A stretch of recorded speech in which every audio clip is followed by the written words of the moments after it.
시청자 여러분 안녕하십니까? BOA 모닝뉴스 시작합니다. 북한이 또다시 동해상으로 순항미사일을 여러 발 발사했습니다.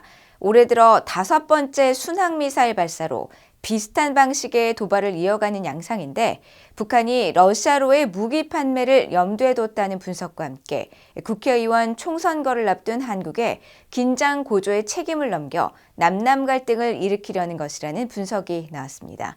조상진 기자가 보도합니다.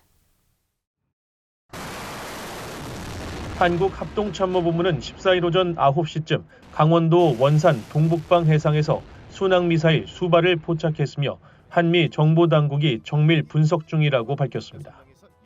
이어 군은 감시와 경계를 강화한 가운데 미국과 긴밀하게 공조하고 있으며 북한의 추가 징후와 활동을 면밀히 주시하고 있다고 밝혔습니다.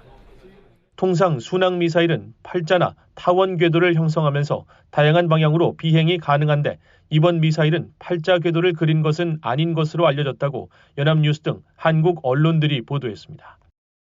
한국 군 당국은 북한이 미사일로 일정한 목표물을 타격했는지 공중 폭발 방식의 시험을 진행했는지 등에 대해서도 분석 중인 것으로 전해졌습니다.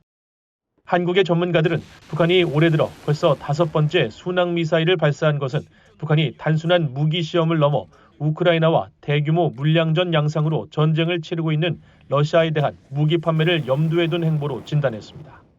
북한이 순항미사일의 개발을 또 상당히 서두르고 있는데 향후 이제 러시아의 군사 지원이 될 무기 체계들의 완성도를 좀 더 높이기 위해서 지금 서두르고 있지 않나라고 생각이 됩니다.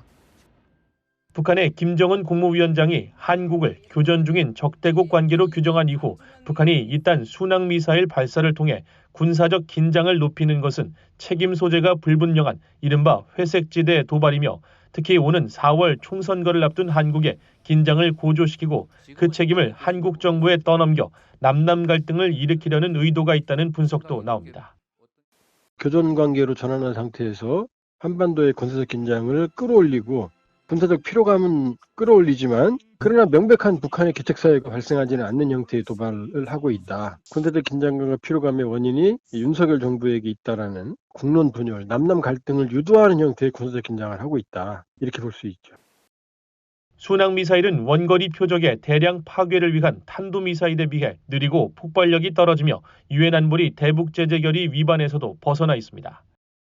하지만 낮은 고도에서 장시간 비행하면서 요격을 피해 기동하며 근거리 표적에 대한 정밀 타격이 가능해 한국에 큰 위협을 줄 수 있는 무기로 분류됩니다. BOA 뉴스 조상진입니다. 오는 6월 서울에서 개최될 제3차 미한 핵협의 그룹 NCG 회의가 미국과 한국 국방부 주도로 운영됩니다. 한국 국방부는 14일 보도자료를 통해 핵협의 그룹 NCG의 공동대표인 한국 국방부의 조창래 국방정책실장과 미국 국방부의 비핀나랑 우주정책 수석 부차관보가 지난 12일 미국 국방부 펜타곤에서 NCG 프레임워크 문서에 서명했다면서 이같이 밝혔습니다. 또 NCG 프레임워크 문서는 지난해 4월 한국의 윤석열 대통령과 미국의 조 바이든 대통령의 역사적인 워싱턴 선언의 핵심 결과물로서 출범한 핵협의 그룹이 지향하는 목표들을 기술하고 있다고 설명했습니다.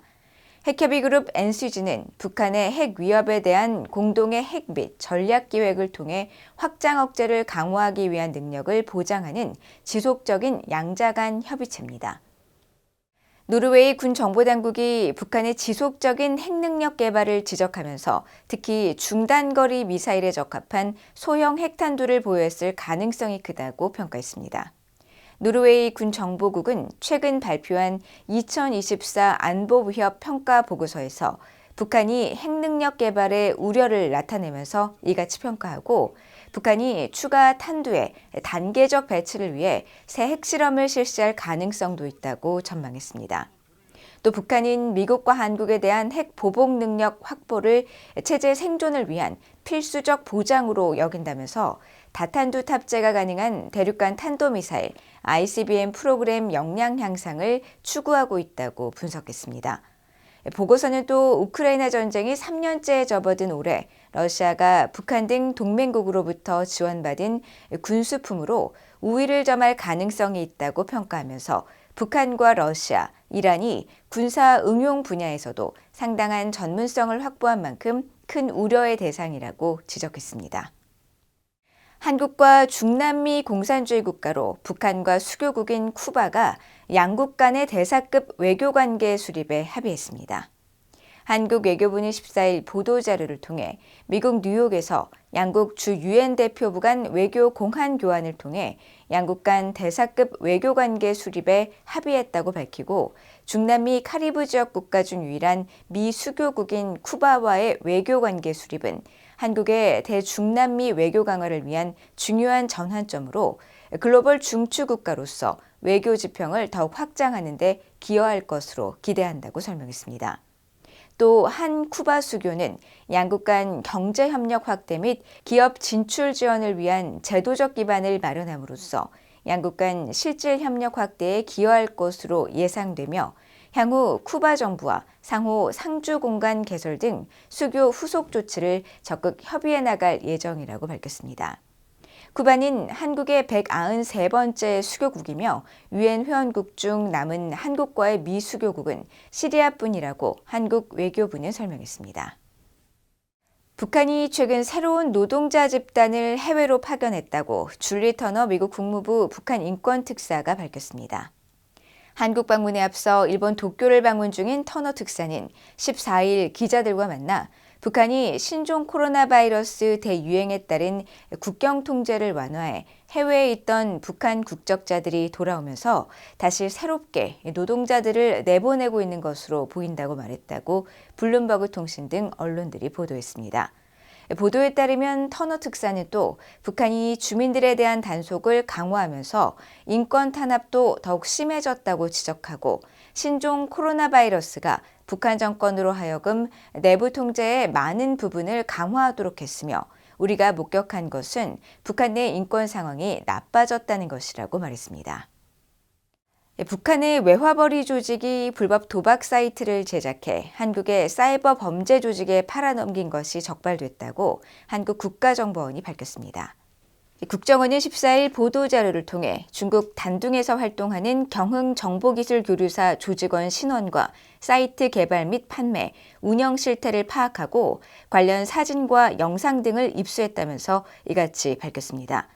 이들은 한국인 범죄 조직에게 수천 개의 도박 사이트 제작을 의뢰받고 이를 수행해 판매했으며 한국인 범죄 조직은 이를 통해 수조 원대의 수익을 올린 것으로 파악돼 한국 경찰이 이들의 실체에 대해서도 규명 중이라고 서울신문 등 한국 언론들이 보도했습니다. 국정원에 따르면 경흥정보기술교류사는 북한 김정은 국무위원장의 개인 비자금을 조달 관리하는 노동당 39호실 산하 조직으로 각종 도박 사이트와 소프트웨어를 제작 및 판매해 올린 수익을 당에 상납해왔습니다.